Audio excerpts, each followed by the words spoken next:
Blood dripped onto pristine chrome, each crimson drop a testament to what a man will sacrifice when the last thing he loves hangs in the balance. The foreclosure notice lay crumpled in the corner like a death sentence, while outside expensive cars prowled the streets of small-town America, their owners hunting for weakness, for vulnerability, for the exact moment when dignity becomes desperation. Some wars aren't fought with bullets, they're fought with bank statements and court orders, with sons who see dollar signs where mothers see memories, with lawyers who mistake survival for greed. They're fought in the shadows between what we inherit and what we earn, between the life we're given and the life we choose to build with our own bleeding hands. In the autumn air of Massachusetts, two worlds were about to collide: old money and honest work, family loyalty and betrayal, the desperate hunger for control and the fierce refusal to surrender. The garage door rolled open with the sound of thunder, and Destiny walked in wearing a cashmere coat, carrying the keys to a car that would change everything. Some restorations are about more than machines. Some battles are worth bleeding for. The October wind carried the scent of dying leaves through the open bay doors of Morrison's Classic Auto, where Jack Morrison knelt beside a stubborn transmission that had been fighting him for 3 days. At 62, his knees protested every morning, his back ached by noon, and his hands, scarred by 40 years of honest work, moved with the careful precision of someone who knew that one mistake could cost him everything. The foreclosure notice lay crumpled in the trash can beside his workbench, but its words burned in his memory: 90 days to settle outstanding debt of $85,000 or face immediate seizure of property. 3 months. 90 days to save the garage that held 40 years of his life, every memory of Sarah, every dream they'd built together. Jack wiped his hands on a shop rag that had seen better decades and glanced at the framed photo on his workbench. Sarah smiled back at him, her hair caught in sunlight from their honeymoon in Vermont, back when the world seemed full of infinite possibilities. 5 years since cancer had taken her. 5 years of barely keeping his head above water. And now the waves were finally closing over him. The Kawasaki motorcycle in Bay 2 belonged to a college kid who couldn't afford to pay cash, another charity case Jack couldn't afford to take, but couldn't bring himself to turn away. The BMW in Bay 3 waited for parts that cost more than Jack made in a month. And Bay 1, the prime spot where he used to work on classics that brought real money, sat empty. The bell above the front door chimed, a sound that usually lifted his spirits but now filled him with dread. Another customer he might have to disappoint, another bill he couldn't pay. Jack stood slowly, joints protesting, and walked toward the front office. Through the grimy windows, he saw her before she saw him, a woman in her late 50s, elegant in the way that money couldn't buy, standing beside a pearl-white Bentley Continental GT that gleamed like a jewel against the autumn afternoon. She wore a cream-colored cashmere coat that probably cost more than Jack's truck, but her eyes held something. He recognized the particular sadness of someone who had everything except what mattered most. "Excuse me," she said as Jack emerged from the garage, her voice carrying the refined accent of old New England money. "I'm Elizabeth Whitmore. I called earlier about my Bentley." Jack remembered the call. A broken-down Bentley. 3 other shops had turned her away. Something about the complexity of the repair. He'd agreed to look at it mostly because he was curious. Bentleys weren't exactly common in Millbrook, Massachusetts. "Mrs. Whitmore," Jack nodded, unconsciously wiping his hands on his coveralls. "Let's take a look at what we're dealing with." She led him to the Bentley, and Jack felt his breath catch. Even broken down, it was beautiful. 2003 Continental GT, probably worth more than his garage, sitting there like a wounded swan. "She won't start," Elizabeth said, her voice catching slightly on the pronoun. "My husband, he gave her to me for our 30th anniversary. Said she was the most beautiful thing he'd ever seen, except for me." She touched the hood gently, the way one might touch a gravestone. "He passed 3 years ago." Jack popped the hood and immediately saw the problem. The timing chain had jumped, probably taking the valves with it. It was the kind of repair that required complete engine rebuild, easily 20 grand at a dealership. if they'd even touch a car this old. How bad is it? Elizabeth asked. Reading his expression, Jack closed the hood and turned to face her, noting the hope and fear warring in her brown eyes. Mrs. Whitmore, I'm going to be straight with you. The timing chains failed, which means we're looking at a complete engine rebuild. It's going to be expensive, and it's going to take time. How expensive? 15,000, maybe more, depending on what else we find. He watched her face carefully, waiting for the moment when reality would set in, when she'd realize that fixing this car would cost more than most people made in a year. Instead, she surprised him. When can you start? Jack blinked. Ma'am, I should explain. Mr. Morrison, Elizabeth interrupted gently. 3 shops have told me this car isn't worth fixing. They've suggested I sell it for parts and buy something newer, more reliable. But this car, she placed her hand on the fender again. This car is all I have left of the man who loved me for 35 years. So I'll ask again, when can you start? Something in her voice, something in the way she looked at that car like it held her heart, reminded Jack of how he felt about this garage, how he felt about the tools Sarah had given him, the workbench they'd built together, the dreams that lived in every corner of this place. I can start tomorrow, he heard himself say. But Mrs. Whitmore, I should tell you I'm not exactly in the best financial position right now. I'll need payment up front for the parts. And, of course, she reached into her purse and pulled out a checkbook. Will 5,000 cover the initial costs? Jack watched her write the check with hands that shook slightly, and he realized she was as scared as he was, just for different reasons. When she handed it to him, their fingers touched briefly, and he felt calluses there that surprised him. Mrs. Whitmore, can I ask what you do? A sad smile crossed her face. I used to garden before Richard died. I had the most beautiful rose garden in Martha's Vineyard. Spent hours every day working with my hands, nurturing things back to life. She looked down at her palms. Haven't touched a rose since the funeral. Jack folded the check carefully and slipped it into his shirt pocket. Well, Mrs. Whitmore, I think we're going to get along just fine. 3 weeks into the Bentley restoration, Jack's workshop had become a different place. Elizabeth, she'd insisted he call her Beth after the first week arrived every morning at 9 with coffee from the diner down the street. Real coffee, not the bitter swill Jack usually made in his ancient percolator. She didn't just drop off the car and leave like most customers. She stayed, watching him work with an intensity that should have made him nervous, but somehow didn't. She asked questions, good questions about compression ratios and valve timing, about why he chose one approach over another. Your husband was a lucky man, Jack said one morning as he explained why he was hand-filing the valve seats instead of using a machine. Not many wives would understand why this kind of precision matters. Beth smiled, the first genuinely happy expression he'd seen from her. Richard always said I had engineer's hands in a lady's body. He taught me to appreciate craftsmanship, whether it was in a car engine or a Swiss watch or a perfectly pruned rosebush. Jack paused in his filing. He sounds like a good man. He was. Beth's voice grew soft. 40 years we had together. Started with nothing, he was just a mechanic when we met, working on cars to pay his way through business school. The filing tool slipped in Jack's suddenly unsteady hands, leaving a small but noticeable gouge in the valve seat he'd been perfecting for 2 hours. Damn it. Can you fix it? Jack examined the damage, running his finger along the imperfection. I'll have to start over, machine a new seat, refile the whole thing. I'm sorry, I distracted you. No, ma'am, this is on me. Jack set down his tools and stretched, feeling the familiar ache in his lower back. 40 years. That's something. Beth studied his face. How long were you married? Jack? 37 years.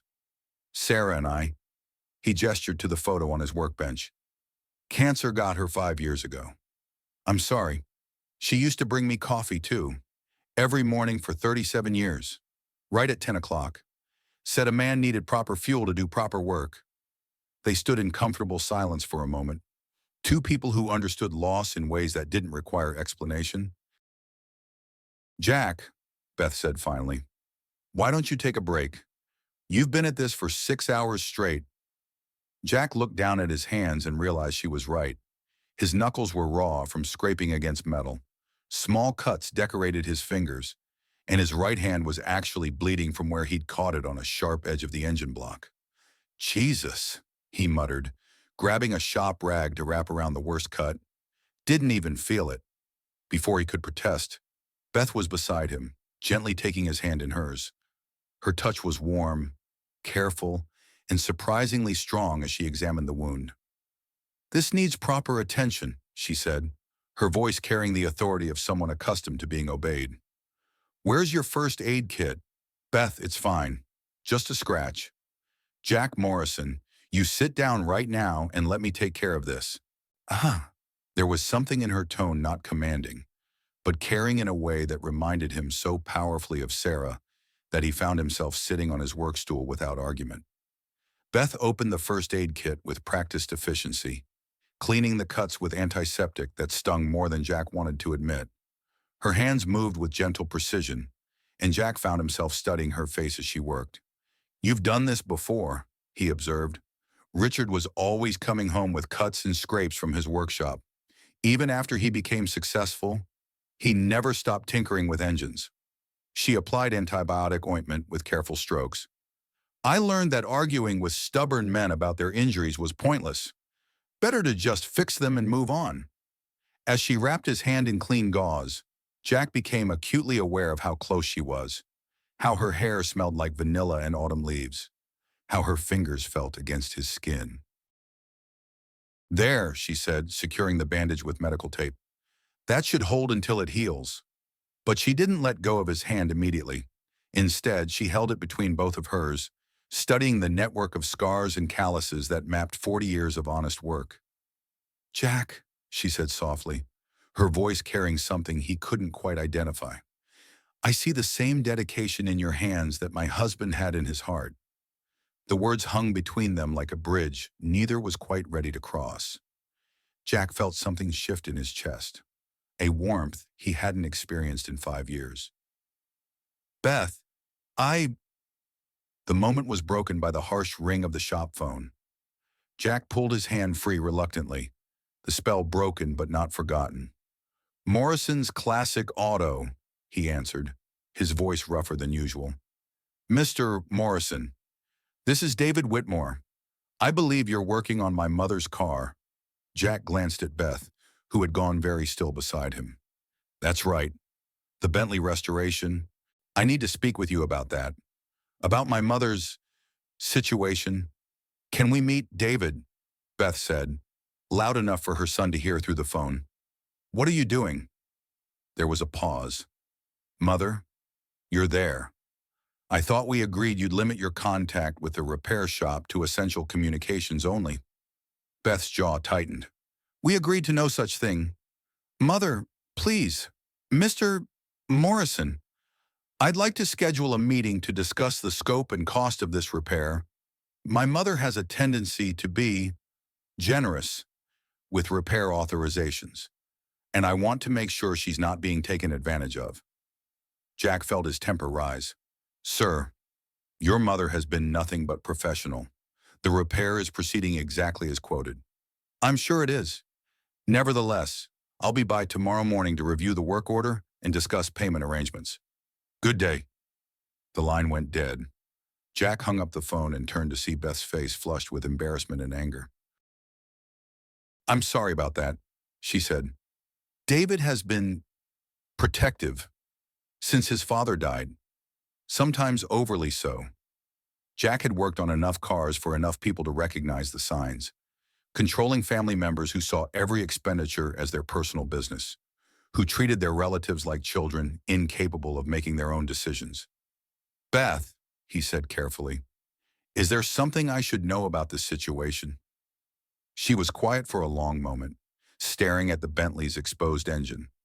David thinks I'm not capable of managing my own affairs since Richard died.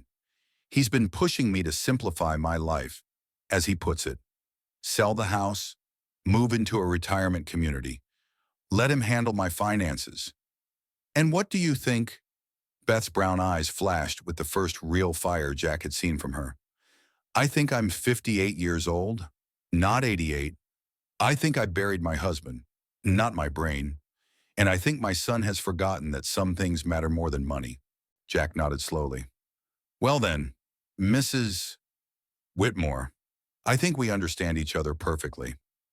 David Whitmore arrived at Morrison's Classic Auto the next morning in a silver Mercedes that cost more than Jack's annual income.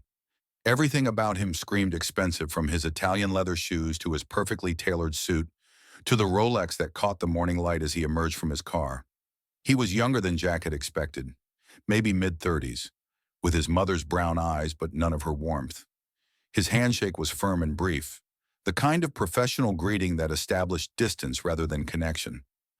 Mr. Morrison, David said, surveying the garage with obvious distaste. I appreciate you meeting with me. Jack led him to the Bentley, where 3 weeks of careful work had transformed the engine bay from a mechanical disaster into something approaching art. Every component had been cleaned, every connection verified, every system tested and retested. Impressive work, David admitted, though his tone suggested he'd rather not. However, I'm concerned about the scope creep on this project. Scope creep? David pulled out a tablet and tapped the screen. The original estimate was $15,000. According to my mother, you've already ordered $22,000 in parts. Jack felt his jaw tighten. Sir, I've been very clear with your mother about every additional cost. The bottom end needed rebuilding. The transmission required new synchronizers. And the electrical system. Mr. Morrison, David interrupted. Let me be blunt. My mother has been through a difficult period since my father's death. She's not thinking clearly about financial matters. This car represents an emotional attachment that's clouding her judgment. With respect, Mr. Whitmore, your mother seems pretty clear-headed to me. David's smile was patronizing. I'm sure she does. But the fact is, she spent nearly $30,000 on a car that's worth maybe $20,000 in perfect condition. That's not rational behavior. Jack took a deep breath, reminding himself that losing his temper wouldn't help Beth. Mr. Whitmore, some things aren't about money. This car means something to your mother. Sometimes that's worth more than book value. Sentiment is a luxury my mother can't afford right now. David closed his tablet with a sharp snap. Mr. Morrison, I'm prepared to pay you for the work you've completed and take the car off your hands. I know a broker who specializes in exotic car parts. We can probably recover most of our investment. The casual cruelty of it hit Jack like a physical blow. Part out the car, destroy it for scrap value. Everything Beth hoped to preserve, everything she was fighting to save, reduced to a pile of components sold to the highest bidder. I can't do that. Excuse me. The car belongs to your mother. She's the one who hired me. She's the one paying the bills. And she's the one who gets to decide what happens to it. David's professional mask slipped slightly, revealing something harder underneath. Mr. Morrison, you seem like a decent man, but you should understand that my mother's financial situation is more complicated than she's probably told you. How so? She's being evaluated for competency. David delivered the words like a surgeon making an incision. There are concerns about her ability to manage her affairs independently. The court could appoint a conservator to oversee her finances. Jack felt the garage around him grow very still. And who would that conservator be? Someone who understands the value of fiscal responsibility. The implication hung in the air between them like a threat. Jack had seen enough of the world to recognize a power play when he saw one. But this was worse. This was a son systematically dismantling his mother's independence, piece by piece. Mr. Whitmore, Jack said quietly, I think you should leave. I understand you're upset, but now. David straightened his tie and picked up his tablet. Mr. Morrison, I hope you'll reconsider. For my mother's sake. After he left, Jack stood alone in the garage, staring at the Bentley and feeling something cold settle in his stomach. He'd seen controlling families before, but this felt different, more calculated, more dangerous. The phone rang, and Jack answered with a distracted, "Morrison's Auto." "Jack, it's Beth. How did the meeting with David go?" Jack hesitated. How much should he tell her? How much did she already know? "Beth, we need to talk. Can you come down to the garage?" "Of course." "Jack, you're scaring me." What did he say? Jack looked at the Bentley, at the thousands of dollars in parts and hundreds of hours of labor invested in bringing it back to life. "Just come down here, Beth. We'll figure this out together." Beth arrived within an hour, her face pale but determined. Jack had spent the time thinking, trying to find the right words for what he needed to tell her. "He threatened you," she said before Jack could speak. "David threatened you. Not directly, but he made it clear that continuing this restoration might cause problems for both of us." Beth sank onto a stool beside the workbench, suddenly looking older than her 58 years. "He's been building a case," she said quietly, "collecting evidence that I'm not competent to manage my own affairs. The house is too big. My spending is erratic. I'm emotionally unstable." "Are you emotionally unstable?" Beth laughed, but there was no humor in it. "I buried the love of my life 3 years ago. I've been rattling around in a house that feels like a mausoleum ever since. Some days I forget to eat. Some nights I can't sleep. Does that make me incompetent?" Jack thought about his own grief, the months after Sarah's death when he could barely function, when the garage had been the only thing keeping him tethered to reality. "It makes you human," he said. Beth smiled gratefully. "David doesn't see it that way. He sees a woman spending irrationally on car repairs. A woman who spends her days at a garage instead of proper social activities. A woman who's clearly lost her grip on reality." "What about the competency evaluation? Is that real?" "It could be. If David can convince a judge that I'm no longer capable of managing my affairs." She shrugged helplessly. "The law is designed to protect elderly people from exploitation. Sometimes that protection becomes its own form of prison." Jack felt a familiar anger building in his chest. The same rage he'd felt during Sarah's illness, when insurance companies and hospital administrators had treated her like a billing code instead of a human being. "What can we do?" Beth, looked at him with surprise. "Beth, I've got 40 years invested in this garage. I know what it's like when someone tries to take away the thing that matters most to you." He gestured to the Bentley. "This car isn't just about sentiment, is it? It's about proving that you're still capable of making your own decisions. And if I lose, then we both lose." Jack pulled the foreclosure notice from his pocket and handed it to her. "I've got 90 days to come up with $85,000 or I lose this place." Beth read the notice, her expression growing grim. "Jack, why didn't you tell me?" "Pride, I guess. Didn't seem right. Taking money from a customer to solve my own problems. We're not just customer and mechanic anymore. Are we?" The question hung between them, loaded with possibilities neither had fully acknowledged. Jack felt something shift in his chest again, that warmth he'd tried to ignore. "No," he said finally. "We're not." Beth folded the notice carefully and handed it back to him. "Then we need to finish this car. Perfectly. Completely. We need to prove that some things are worth preserving, no matter what the cost." Jack nodded, but something was nagging at him. "Beth, your husband, you said he started as a mechanic." "Richard, yes."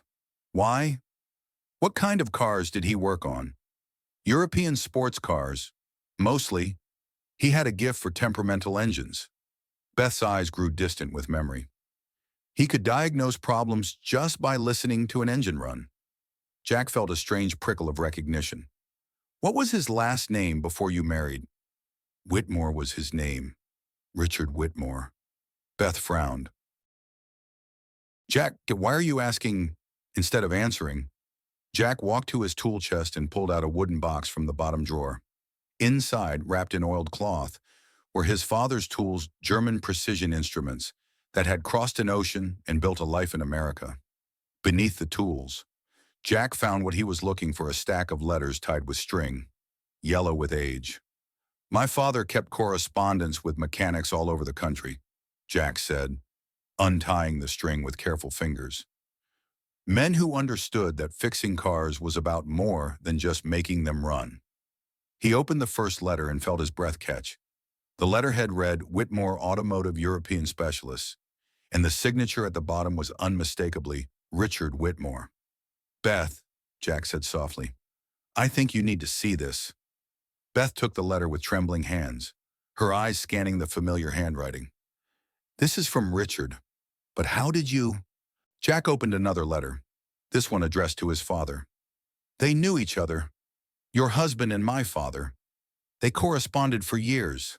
Beth read aloud, her voice growing stronger with each word. "Dear William, the techniques you described for adjusting the Weber carburetors worked perfectly on the Jaguar E-Type. Your understanding of these temperamental beasts continues to amaze me. I've enclosed the photos you requested of the finished restoration." Jack pulled out more letters, spreading them across the workbench like pieces of a puzzle. 30 years of correspondence. Two master mechanics sharing knowledge across a continent, building a friendship based on mutual respect and shared passion. "Look at this one," Jack said, pointing to a letter dated 15 years earlier. "Your husband is asking my father about Bentley timing chain problems. Same issue we're dealing with now." Beth's hands shook as she read her husband's words. "The Continental GT has a known weakness in the timing chain tensioner. I've developed a modification that adds 20 years to the engine life, but it requires complete disassembly. William, your opinion on this approach would be invaluable." Jack found his father's response in the next letter. "Richard, your modification is brilliant. I'm enclosing my own drawings for a complementary improvement to the oil circulation system. Together, these changes will make that Bentley engine virtually bulletproof." They worked through the letters chronologically, watching their fathers build not just technical knowledge but genuine friendship. There were personal notes mixed in with the mechanical discussions, congratulations on Richard's business success, condolences when Jack's mother died, pride in their son's accomplishments.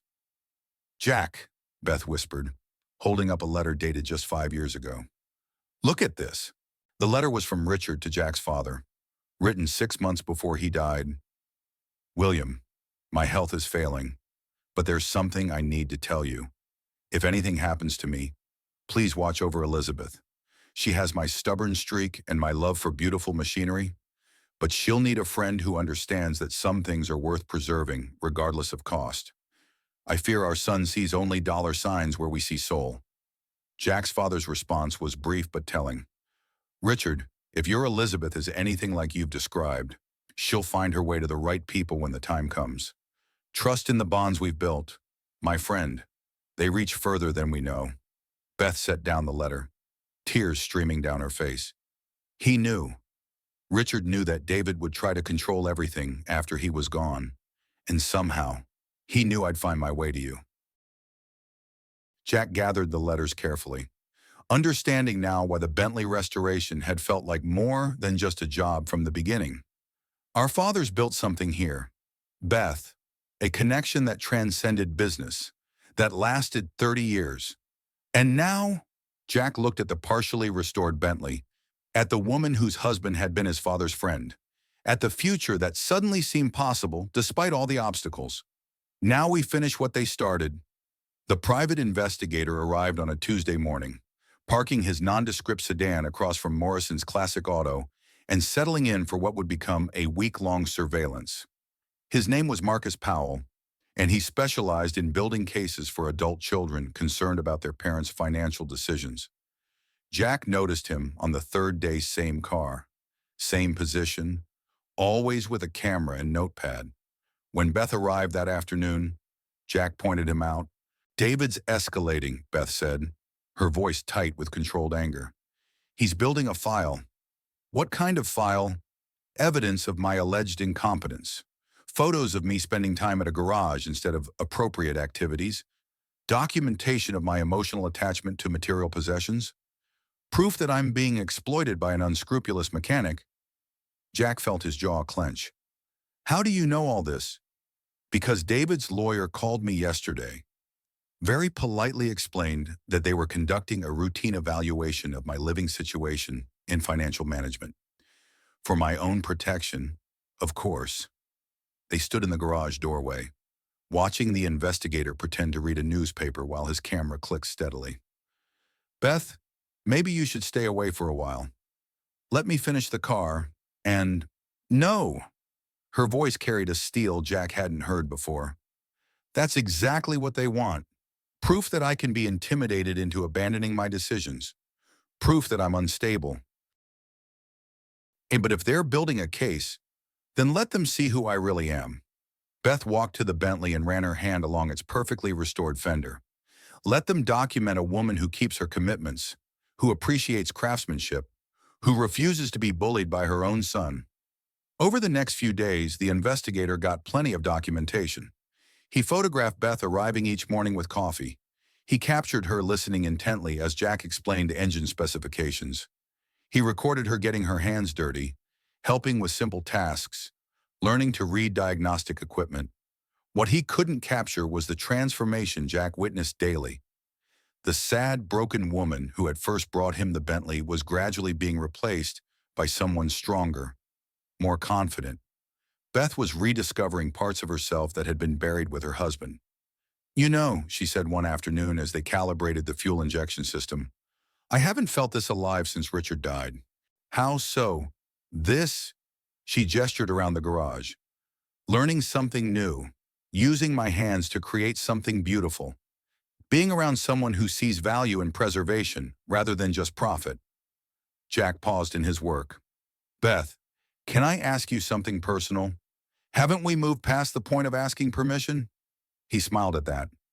What's your financial situation? Really, I mean. Can David actually convince a court that you're incompetent? Beth was quiet for a moment, considering. Richard left me very well provided for. More money than I could spend in 3 lifetimes. The house is paid for. The investments are solid. The trust funds are secure. Then what's David's angle? Control. The word came out bitter. David's wife has expensive tastes, private schools for the children, country club memberships, a lifestyle that requires significant cash flow. Richard's will leaves everything to me, with David inheriting only after my death. Jack felt a chill run down his spine. So if you're declared incompetent, a conservator would manage my finances, decide what's appropriate spending, control every aspect of my life in the name of protection. Beth's hands tightened on the wrench she was holding. David volunteered to serve as my conservator, of course, out of love and concern for my welfare. Jesus, Beth! The beautiful irony is that this car, this irrational expense, is actually one of the most financially sound decisions I've made since Richard died. A perfectly restored 2003 Continental GT will be worth significantly more than I'm paying for the restoration. Jack looked at her with new respect. You knew that from the beginning. I knew a lot of things from the beginning. Beth met his eyes directly. I knew the car was worth saving. I knew I needed something to fight for. And I knew that sometimes the best way to prove your competence is to make choices that look crazy to everyone else. The next morning, the investigator was gone. In his place sat a different car with tinted windows, not surveillance this time, but something that felt more like intimidation. Jack's unease proved justified when Beth arrived that afternoon, looking shaken. They served me with papers, she said, pulling documents from her purse with trembling hands. Formal competency evaluation. I have 2 weeks to submit to psychological testing. Jack took the papers, scanning the legal language. What does this mean? It means David's moving to the next phase. If the evaluation goes against me. She didn't finish the sentence, but she didn't need to. Jack folded the papers carefully and handed them back. Then we need to move to the next phase too. What do you mean? Jack walked to the Bentley, where weeks of meticulous work had brought the engine to within a few days of completion. How well do you trust me? Beth. With my life. Why? Because I think it's time to find out what else your husband hid in this car. Jack had been thinking about the letters for days, about the level of detail in the correspondence between their fathers, about Richard's modifications to the Bentley, master mechanics. He knew, sometimes built secrets into their work-hidden compartments, concealed storage spaces, modifications that serve purposes beyond the mechanical. Your husband knew engines inside and out, Jack said as he began removing the Bentley's interior panels. And he knew his son, if he wanted to leave you something important, something David couldn't find or destroy, where would he hide it? Beth watched him work, understanding dawning in her eyes. The car. He'd hide it in the car. Not just anywhere in the car, somewhere that would only be found during a complete restoration, somewhere that would require someone who really understood the vehicle to discover. Jack removed the rear seat, then the carpet, exposing the metal floor pan beneath. His experienced hands moved across every surface, feeling for inconsistencies, irregularities, anything that shouldn't be there. Jack, Beth said suddenly, the fuel filler neck. Richard always said there was something special about how he'd modified it. Jack crawled under the car, examining the fuel system with new eyes. The filler neck appeared standard, but when he traced its path from the external fuel door to the tank, he found something that made his pulse quicken. Beth, hand me the trouble light. In the bright LED illumination, Jack could see what had been invisible before a section of the fuel neck that was slightly larger than it should be, welded with a precision that spoke of professional modification. I need to drain the tank and disconnect the system, Jack said. If I'm right, it took 2 hours of careful work to remove the modified section. Inside, wrapped in waterproof material and secured with foam padding, Jack found a metal document tube. Richard's insurance policy, Beth whispered as Jack handed her the tube. Inside were documents that made Beth's knees weak as second will, dated 6 months after the first. That changed everything. Bank account numbers for accounts David didn't know existed. Investment records showing Richard had been far wealthier than even Beth had known, and a letter addressed to her in her husband's careful handwriting. My dearest Elizabeth, Beth read aloud, her voice catching. If you're reading this, then David has become the man I feared he might become, and you've been forced to fight for your independence. The enclosed documents represent my true final wishes, not the sanitized version my lawyers insisted upon, but what I really wanted for your future. The letter detailed a complex financial structure Richard had created, protecting Beth's inheritance from any conservatorship proceedings. But more than that, it revealed Richard's understanding of his son's character and his determination to ensure Beth's freedom. The car was always the key, Beth said, scanning the documents. Richard knew that if someone tried to control me, I'd be stubborn enough to fix this car out of spite, and he knew that the only person capable of finding these documents would be someone who loved the car as much as he did.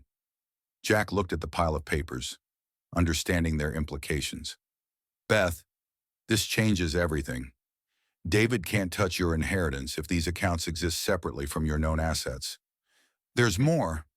Beth held up another document. Richard left detailed instructions for what he called the incompetence contingency. If anyone ever tried to have me declared incompetent, these funds were to be used to fight the proceedings and ensure my independence.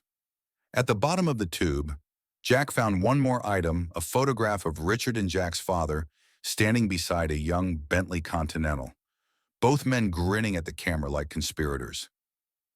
They planned this, Jack said, studying the photo.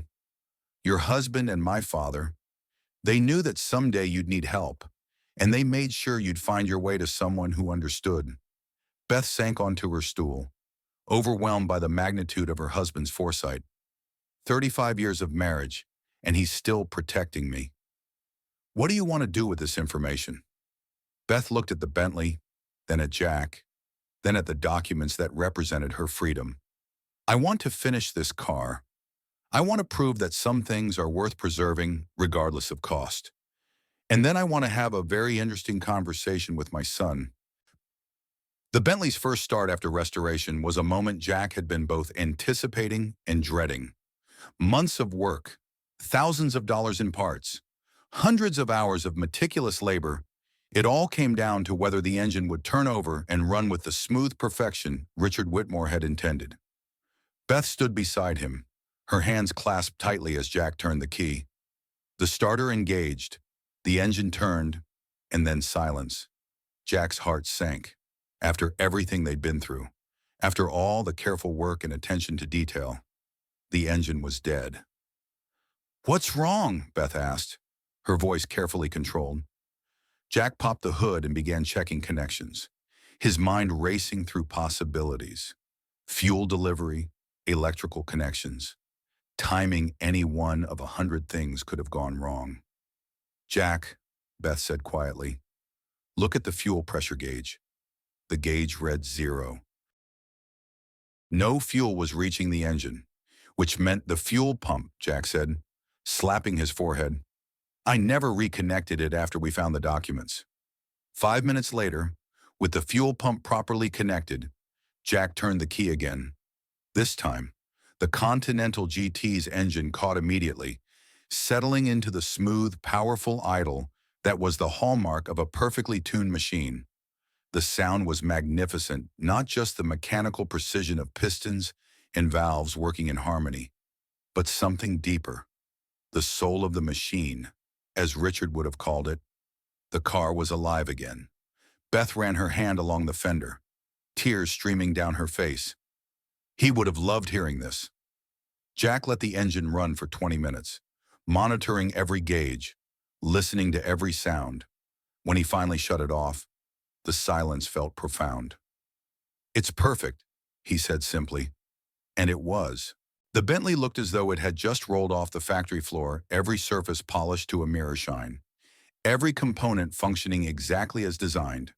But more than that, it carried the love and expertise of 2 generations of master mechanics, the hopes and dreams of a woman fighting for her independence, and the friendship between 2 men who had understood that some things transcend social boundaries. "Jack," Beth said, "I need to tell you something." "What?" "I've made a decision about the competency evaluation." Jack felt his stomach tighten. "And I'm not going to contest it." "Beth, you can't be serious. After everything we found, everything Richard planned, I'm going to let them schedule their evaluation," Beth continued calmly. "And I'm going to pass it so thoroughly that David will never be able to question my competence again." Jack studied her face, seeing a determination that hadn't been there when she first walked into his garage. "You have a plan. I have Richard's plan, and I have something else now. I have proof that I'm capable of making excellent decisions under pressure. I chose the right mechanic. I invested in a restoration that increased the car's value by 40%. And I fought for something that mattered to me despite opposition from my own family. And the hidden accounts will remain hidden until I need them. David will discover that his mother isn't quite as helpless as he assumed." Jack felt a surge of admiration for this woman who had been transformed by their months of working together. "What about us?" The question hung in the air between them, loaded with implications neither had fully explored. "What about us?" Beth echoed. "Beth, I'm a 62-year-old mechanic who's about to lose his garage. You're a wealthy widow with more money than I'll see in 3 lifetimes. What kind of future do we have?" Beth stepped closer, close enough that Jack could smell her perfume mixed with the honest scent of motor oil. "Jack Morrison, you're not just a mechanic. You're a master craftsman who brought my husband's car back to life. You're a man who kept his word when it would have been easier to quit. You're someone who saw value in an old car and an old woman when everyone else saw only problems." "Beth, and as for the garage," she continued, reaching into her purse and pulling out a check, "consider this a down payment on our partnership." Jack looked at the check and felt his knees go weak. It was made out for $100,000. "I can't accept this." "You're not accepting it. You're earning it. I want to invest in Morrison's Classic Auto. I want to be your partner, Jack, in business and in everything else. If you'll have me." Jack stared at the check, then at Beth, then at the perfectly restored Bentley that had brought them together. Everything in his life had changed in the space of 4 months, and it was terrifying and wonderful at the same time. Beth, are you sure about this, about us? She took his bandaged hands in hers, the same hands she'd tended weeks ago, the same hands that had brought her husband's car back to life. Jack, I'm 58 years old. I've been widowed for 3 years. I've been lonely for longer than that, and I've been fighting for my independence since the day Richard died. You've shown me that I'm still capable of making good choices, still capable of learning new things, still capable of being surprised by life. She paused on studying his face. I know this is complicated. I know we come from different worlds, but we've built something real here, something that goes beyond customer and mechanic, beyond friendship even. Jack felt the last of his resistance crumble. What are you saying? I'm saying that restoration isn't just for cars. Jack, sometimes people need restoring too. And sometimes, if we're very lucky, we find someone who sees our true value and is willing to do the work. Jack pulled her into his arms then. This woman who had walked into his garage 4 months ago with a broken car and a broken heart. This woman who had become his salvation in ways she couldn't possibly know. Partners, he said against her hair. Partners, she agreed. The competency evaluation was scheduled for a Tuesday morning at the Millbrook Community Center. Beth arrived in the restored Bentley, its pearl white paint gleaming in the October sunlight, its engine purring with mechanical perfection.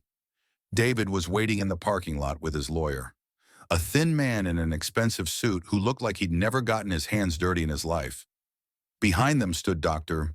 Patricia Weiss, the court-appointed psychologist who would conduct the evaluation.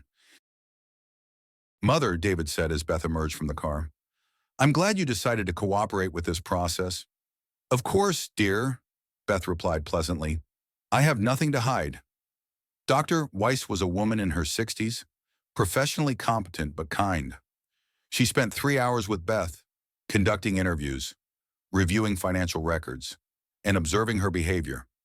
What she found was a woman of exceptional intelligence and emotional stability, someone who had made consistently rational decisions despite dealing with grief and family pressure. Mrs. Whitmore, Dr. Weiss said at the conclusion of the evaluation, I find no evidence of cognitive decline or emotional instability. Your decision-making appears sound. Your financial management is responsible, and your emotional responses are entirely appropriate for someone dealing with loss. David's face went pale. Doctor, surely the car repair situation demonstrates some level of poor judgment. On the contrary, Dr. Weiss interrupted. Mrs. Whitmore's investment in the vehicle restoration appears to have been both emotionally and financially sound. The car's value has increased significantly, and the project has clearly contributed to her emotional well-being. But the amount of time she spends at the garage is her choice to make as a competent adult. Dr. Weiss closed her files with finality. Mr. Whitmore, there are no grounds for a conservatorship proceeding. Your mother is fully capable of managing her own affairs. After Dr. Weiss left, David stood in the parking lot with his lawyer, his carefully constructed case crumbling around him. This isn't over, he said to Beth, his composure finally cracking. There are other options, other approaches. David, Beth interrupted gently. It's over. She reached into her purse and pulled out copies of the documents they'd found in the car, not the originals, which were safely stored in a bank vault, but enough to make her point. Your father knew this day might come, she said, handing him the papers. He made provisions to ensure my independence, no matter what legal challenges I might face. David scanned the documents, his face growing paler with each page. These accounts, I never knew. Your father was a very wise man. He loved you, David, but he understood your weaknesses. He made sure I would always have the resources to fight for my freedom.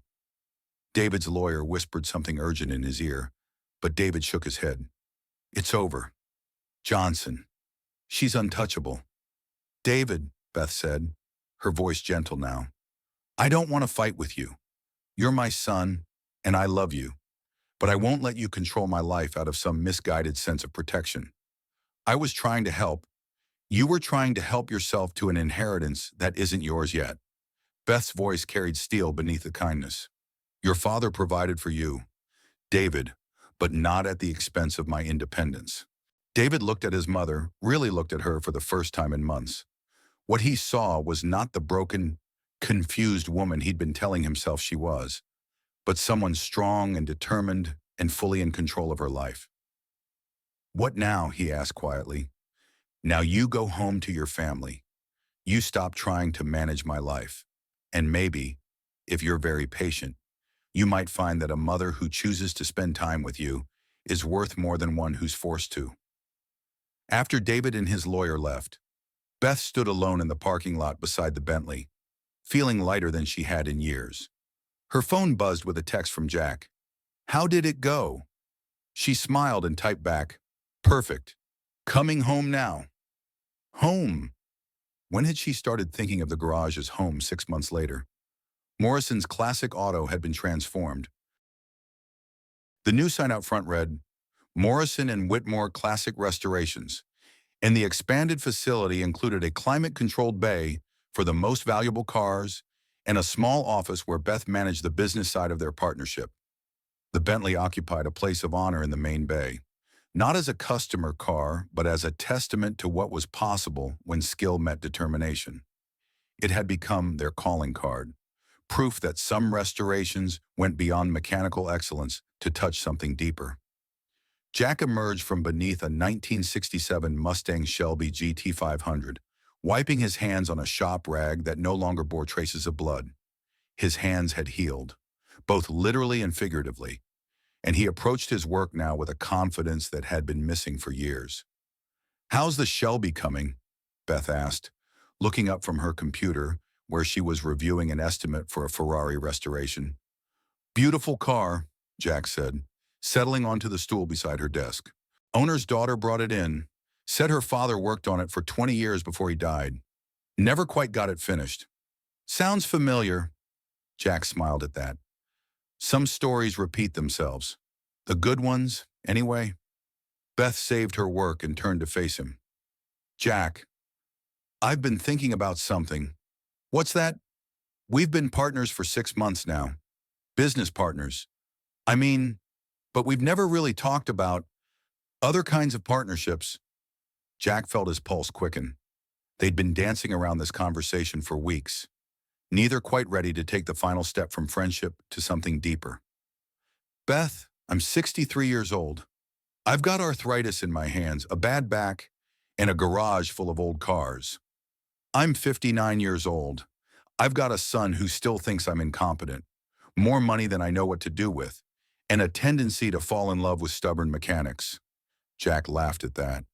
Just the one tendency so far. They looked at each other across the small distance between his stool and her chair. Two people who had found something unexpected in the midst of their separate struggles. Beth, Jack said carefully, are you sure about this about us? Because once we cross this line, there's no going back to just being business partners.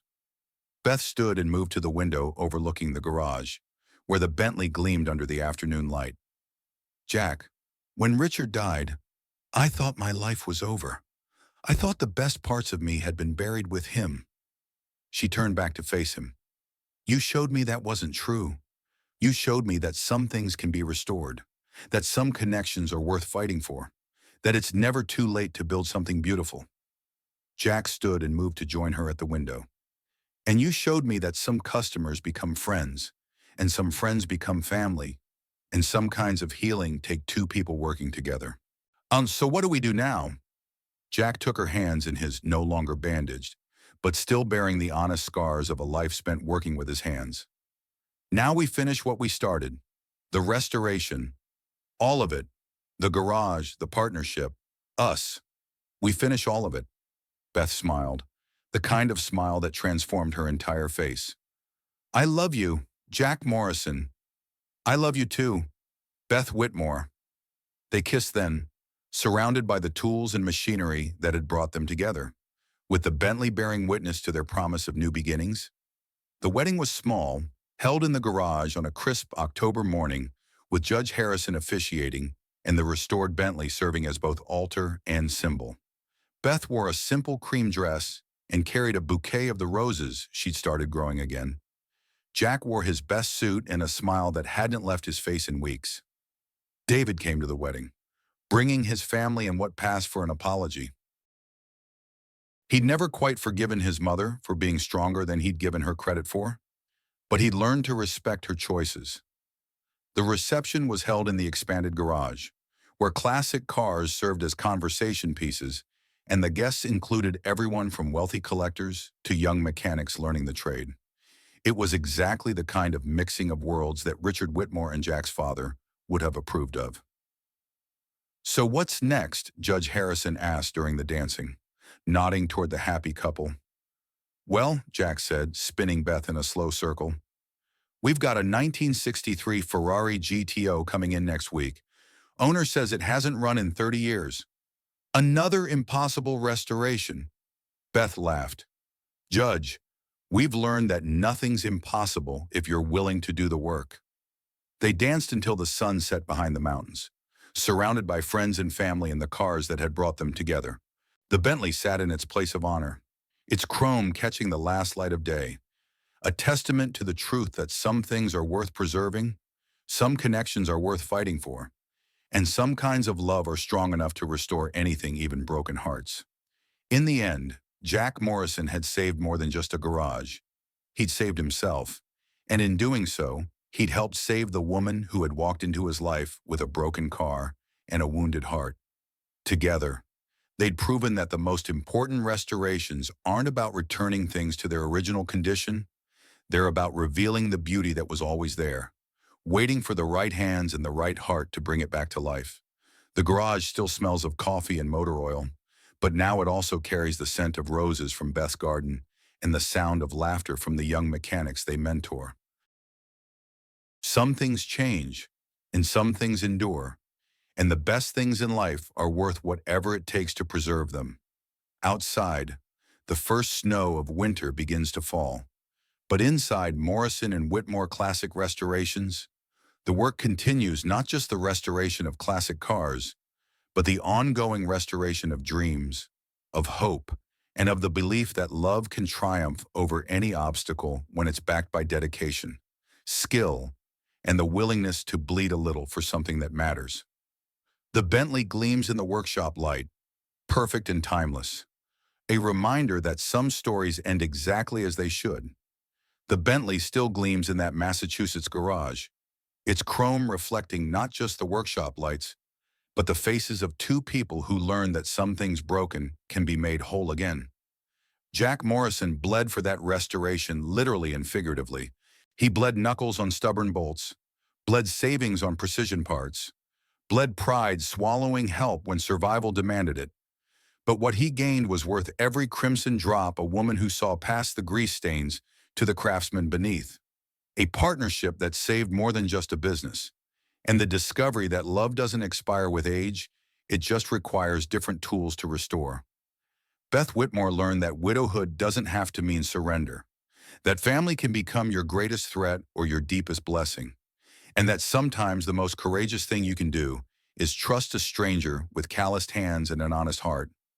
They proved that in a world obsessed with replacement, restoration still matters, that in an age of disposable everything, some things and some people are worth the painstaking work of bringing back to life. The garage door still opens every morning to the sound of possibility. What in your own life is worth bleeding for to restore?